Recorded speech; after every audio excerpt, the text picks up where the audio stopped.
Moko mjowuoth mawuok Mombasa kochomo gwenge mopogore pacho ka koni koro chunogi mondo giwe chien moko kuom familia mekgi kaluwore ni ng'awruok mar nengo wuoth kod nok mar geche jowuoth.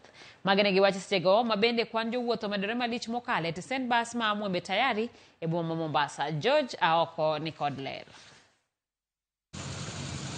Ma en tesend bas ma Mwembe Tayari e chuny boma ma Mombasa. Kae, kwan mathoth mag jowuoth dang' ni kamanyo thuolo e gache madhi kaluo, kuma gichano bage nyasi mar sikuku mag Christmas kod rwako higa manyien. To kata obedo ni weg gache mating'o jowuoth sani puonjo kaluwore gi kwan mathoth mag welo, jowuoth to ywak kaluwore gi ng'awruok mar nengo wuoth kod nok mag gache. Kwa sasa hivi tunalipa 3500, last year ilikuwa mwisho 2800. So 700 juu si rahisi.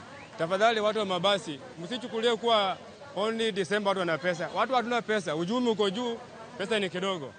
So kawaida wetu kama kawaida kama Januari, Februari, hii wetu kama mwaka miezi yote kwetu sawa. Watu wengi wana ugumu sana wa kusafiri, magari iko juu, uchumi uko chini zaidi. So mambo ni magumu. Tunaomba serikali tuangalie mambo haya. Kwa sababu as next year ni Januari, watoto wanarudi shule, mambo ndio. Hata watu wengi sana hapa, wengine wanasindikisha mtu mmoja aende nyumbani, wengine wanarudi kwa sababu ya fare iko very high. Ng'awruok mar nengo mafuta kod dhungruok mag gache e apaya gin mana moko kuom gigo mabende weg gache ywago gino magikoni nyayo medruok mar nengo wuoth. Fare kupanda inalingana na hali ilivyo barabarani. Barabara imekuwa na majami mingi, alafu hali maisha imekuwa ngumu, inapata mafuta imepanda bei.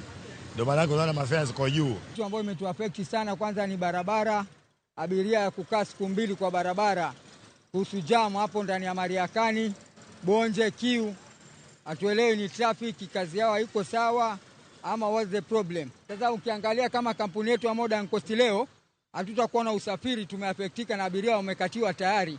Wameaffectika abiria kukosa gari kwa sababu gari kukaa kwenye jam too late. Isecheko gogo, moko kuom jowuoth koni ne ochuno giweyo familia mekgi chien mondo mi chieng' gidhi dala kinde machielo ka fungruok obetie. Maana inabidi mambo mengine niache pembeni kama familia ibaki.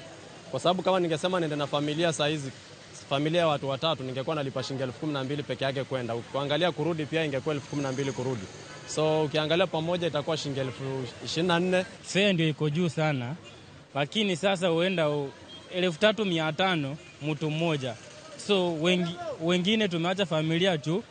Utapepana mama na watoto, je utaspend kama 14,000. 14,000 sikukuu chaandalia watu wa nyumbani, unaona? Kwa hayo tunaomba serikali kaweze kutuangalia upande wa usafiri hapo hivi. Magi timore sechegi mabende kwan mathoth mag welo timo limbe kaunti ma Mombasa mar bago nyasi mopogore. George Aoko, Ramogi TV, Mombasa.